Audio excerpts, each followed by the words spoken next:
Okay, safety first, protect your eyes, and protecting your hands is a pretty good idea also because there's lots of sharp plastic and metal parts. You'll also need a cross point Phillips and a soft pry tool.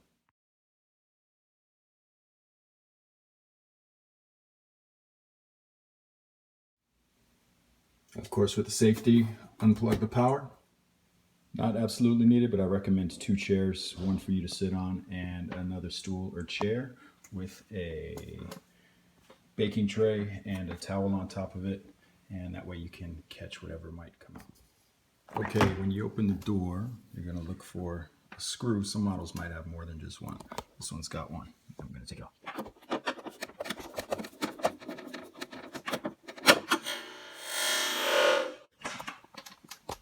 Beautiful.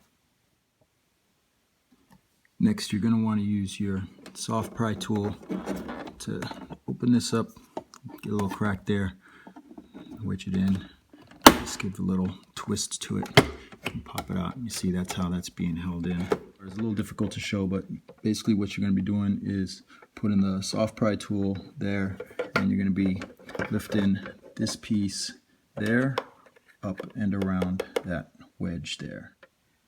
Then you'll see the water reservoir in there, and you're going to need to remove a couple of clips. One is there, and then you're going to need to take this tube out of that shark bite there. This one over here you can leave unless you want to take it off afterwards, and it might make it a little easier to drain out. So to take it off, you take it off with your fingers. If not, you can get a little pliers and pull that off and set that aside. And then, hang on a sec, I think I'm going to need to turn down the camera here. Alright, so first we're going to take out this top tube.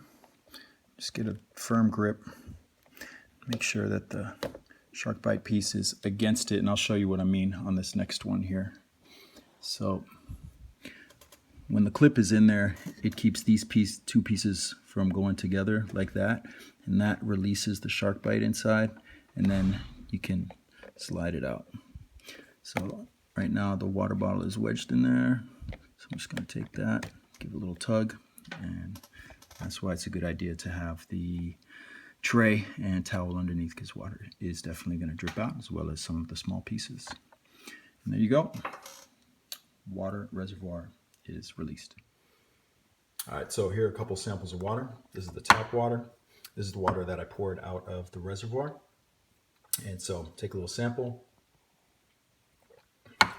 Tastes like tap water. Tastes like fresh, clean, filtered water. But that's a problem, because we just took this apart because we thought that the water reservoir was contaminated. So that means that there is something else going on further up in one of those lines there. So now to put everything back together in reverse order, and then do some more research on what to do if the line between the reservoir and the dispenser is contaminated.